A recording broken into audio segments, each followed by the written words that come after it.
امام جعفر صادق رحمۃ اللہ علیہ کون تھے؟ امام جعفر صادق رحمۃ اللہ علیہ کا عقیدہ کیا تھا؟ امام جعفر صادق رحمۃ اللہ علیہ کی اہل بیت کے ساتھ کیا رشتہ داری ہے؟ امام جعفر صادق رحمۃ اللہ علیہ کے اساتذہ کون کون سے ہیں؟ امام جعفر صادق رحمۃ اللہ علیہ سے علم حدیث پڑھنے والے کون کون سے علماء ہیں؟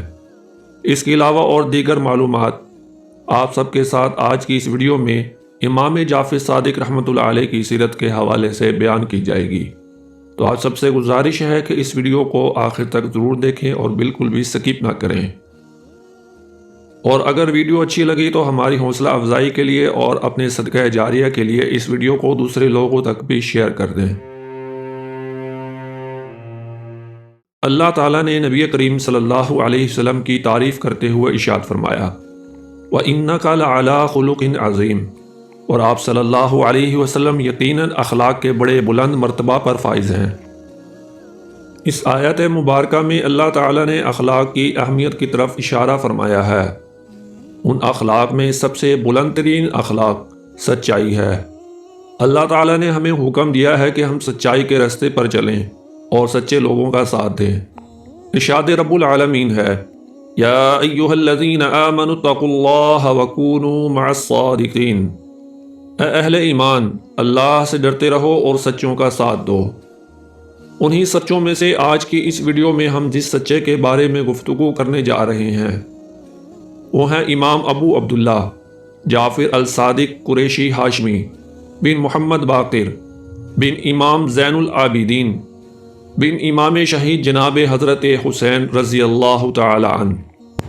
امام جعفر صادق رحمۃ اللہ علیہ 80 ہجری میں مدینہ منورہ میں پیدا ہوئے اور مدینہ منورہ میں ہی وفات پائی۔ بعض صحابہ کرام رضوان اللہ علیہ مجمعین کی زیارت کا شرف بھی حاصل ہوا اور آپ تابعین میں شمار ہوئے۔ آپ کے دادا نے جب دیکھا کہ آپ کے والد ماجد محمد باقر جوان ہو گئے ہیں، دنیا کے زاہد اور علم کے حریص ہیں، تو انہوں نے جناب محمد باقر کی شادی کرنے کا فیصلہ کیا۔ ایک نیک خاتون کی تلاش کرنے لگے۔ بالآخر آپ کی نگاہیں سیدنا صدیق اکبر رضی اللہ تعالیٰ عنہ کی ذریت طیبہ میں سے ام فروہ پر جا لگیں۔ والدہ ماجدہ نے ام فروہ کے بارے میں جناب محمد باقر سے بات کی۔ محمد باقر نسب صدیقی اور شان صدیقیت پر بے حد خوش ہوئے اور پھر آپ کی شادی ہو گئی۔ محمد باقر نے ام فروہ کو نیکی و صلاح اور علم و معرفت سے مزین و آراستہ پایا۔ ام فروہ علوم میں اپنے والد قاسم بن محمد کی وارث تھیں، جو مدینہ کے 7 فقہا میں سے ایک شمار کیے جاتے تھے۔ جناب جعفر صادق رحمۃ اللہ علیہ کی رگوں میں ہاشمی اور صدیقی خون گردش کر رہا تھا، اسی لیے جعفر صادق رحمۃ اللہ علیہ یہ فرماتے ہیں کہ ابو بکر نے مجھے 2 دفعہ جنا ہے۔ جناب جعفر صادق رحمۃ اللہ علیہ یہ بات سیدنا صدیق اکبر رضی اللہ تعالیٰ عنہ پر بے پناہ فخر کرتے ہوئے فرمایا کرتے تھے۔ اس فخر کا نتیجہ یہ تھا کہ آپ کو وہ لوگ سخت برے لگتے تھے جو جناب صدیق اکبر رضی اللہ تعالیٰ عنہ کی شان میں برے الفاظ کہتے تھے۔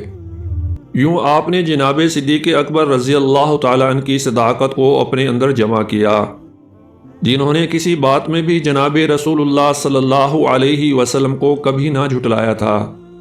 اسی لیے آپ بھی الصادق کے لقب سے معروف ہوئے، کیونکہ کبھی بھی زندگی میں آپ نے جھوٹ نہ بولا تھا۔ امام جعفر صادق رحمۃ اللہ علیہ مدینہ کے جلیل و قدر علماء میں شمار ہوتے تھے، علم کی انتہا کو پہنچے، اسی لیے بڑے بڑے علماء نے آپ سے علم حاصل کیا اور اکابرین امت نے آپ کو سکا کہا ہے۔ جب کسی نے امام ابو حنیفہ رحمۃ اللہ علیہ سے پوچھا کہ آپ نے سب سے بڑا فقیہ کون دیکھا ہے، تو امام ابو حنیفہ رحمۃ اللہ علیہ نے فرمایا کہ میں نے جعفر بن محمد سے بڑا فقیہ کوئی نہیں دیکھا۔ آپ نے اپنے زمانے کے اکابر جیسا کہ آپ کے والد ماجد محمد باقر، دادا قاسم بن محمد اور اسی طرح عبید اللہ بن ابی رافع، عطا بن ابی رباح، محمد بن منقدر اور ظاہری وغیرہ سے علم حاصل کیا ہے۔ اسی طرح آپ نے عروہ بن زبیر سے بھی علم حاصل کیا، جو سیدہ امی عائشہ رضی اللہ تعالی عنہا سے علم روایت کرتے ہیں۔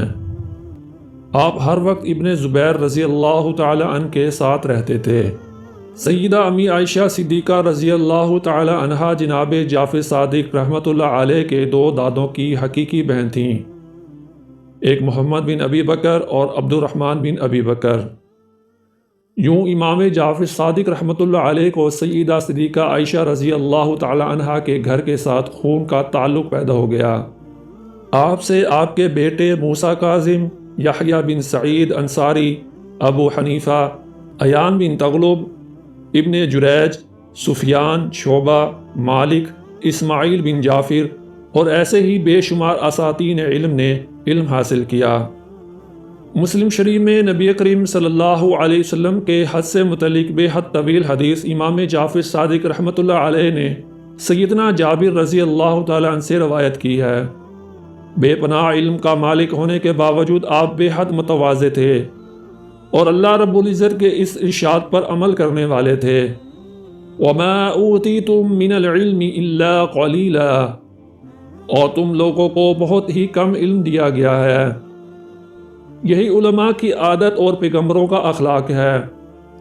ایوب کہتے ہیں کہ میں نے امام جعفر صادق رحمۃ اللہ علیہ کو یہ کہتے ہوئے سنا ہے کہ اللہ کی قسم، جو باتیں تم ہم سے پوچھتے ہو ہم وہ سب نہیں جانتے اور دوسرے ہم سے زیادہ جانتے ہیں۔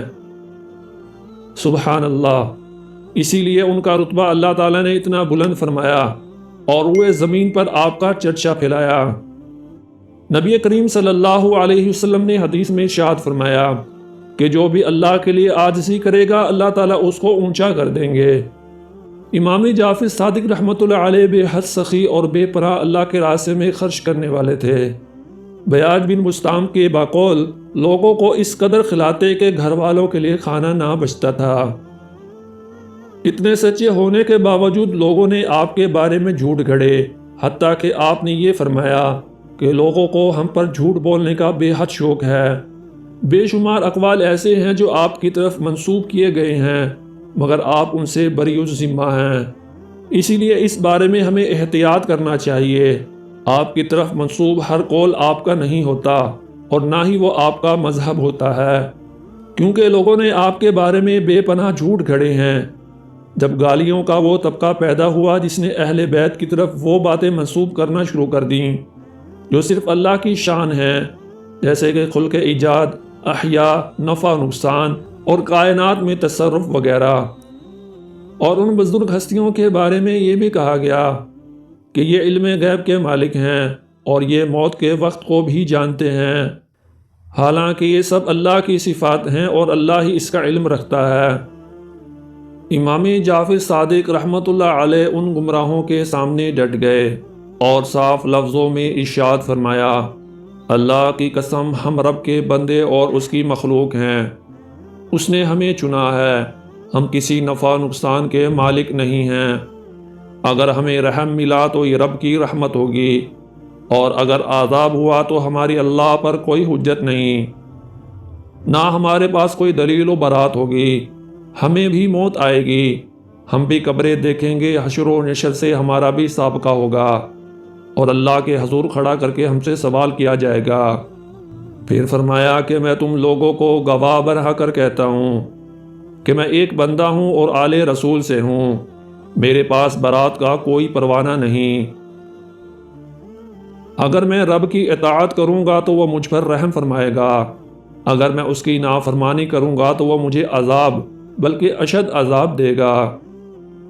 آپ کا رب کے ساتھ بے حد مضبوط تعلق تھا اور بے پناہ بھروسہ بھی تھا، دعا و مناجات پر ہمیشگی اختیار فرمایا کرتے تھے۔ آپ فرماتے ہیں کہ اللہ بندے کی حاجت و مراد کو جانتا ہے، لیکن اسے پسند ہے کہ اس کے سامنے حاجتیں رکھی جائیں اور اس سے دعائیں کی جائیں۔ آپ یہ دعا بھی مانگا کرتے تھے، اے اللہ تو میری اس آنکھ سے حفاظت فرما جو سوتی نہیں، اس پناہ میں رکھ جس کو کوئی توڑ نہیں سکتا، اپنی قدرت سے میری حفاظت فرما، مجھے ہلاک نہ کرنا کیونکہ تو ہی میری امید ہے۔ اے میرے رب تو نے مجھ پر بے بہا نعمتیں برسائیں پر میں نے کم شکریہ ادا کیا، تو نے مجھے آزمایا پر میں نے تھوڑا صبر کیا۔ اے وہ ذات جو مجھے گناہ کرتے دیکھ کر بھی رسوا نہیں کرتی، اے بے حساب نعمتوں والے اے نا ختم ہونے والی نیکی کرنے والے، تو میرے دین پر میری دنیا کے ذریعے میری مدد فرما اور تقوی کے ذریعے میری آخرت پر میری مدد فرما۔ اے وہ ذات جس کو گناہوں سے کوئی نقصان نہیں، مغفرت کرنے سے کوئی نقصان نہیں، تو مجھے معاف فرما دے۔ اے بہت دینے والے، میں تجھ سے صبر جمیل اور ہر مصیبت سے عافیت اور ہر نعمت پر شکر کی توفیق مانگتا ہوں۔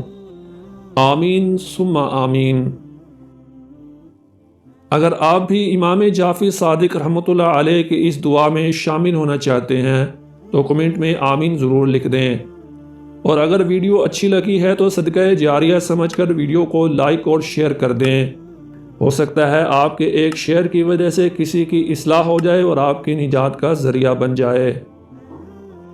ویڈیو میں اگر آپ کسی بھی قسم کی کوئی کمی پاتے ہیں یا اللہ کی توفیق سے کوئی خوبی دیکھتے ہیں تو کمنٹ میں اپنی قیمتی رائے کا اظہار فرما کر ہماری حوصلہ افزائی ضرور فرمایا کریں، تاکہ ہم پرجوش انداز میں اسی طرح دین کے اس کام کو آگے لے کر چلتے رہیں اور دین کے اس کام میں آپ کا حصہ بھی شامل ہو جائے۔ اور اگر آپ اسی طرح کے بامقصد واقعات سننا چاہتے ہیں تو ہمارے یوٹیوب چینل بامقصد کہانیاں ضرور سبسکرائب کر لیں اور بیل آئیکن کو دبانا مت بھولیں، تاکہ اس طرح کی ہر نئی ویڈیو کا نوٹیفیکیشن بروقت آپ کو مل سکے۔ ملیں گے اگلی ایک اور ویڈیو میں، تب تک کے لیے اجازت دیجیے۔ اپنا بہت سا خیال رکھیے، ہمیں بھی اپنی دعاؤں میں یاد رکھیے۔ اللہ حافظ۔ السلام علیکم ورحمۃ اللہ وبرکاتہ۔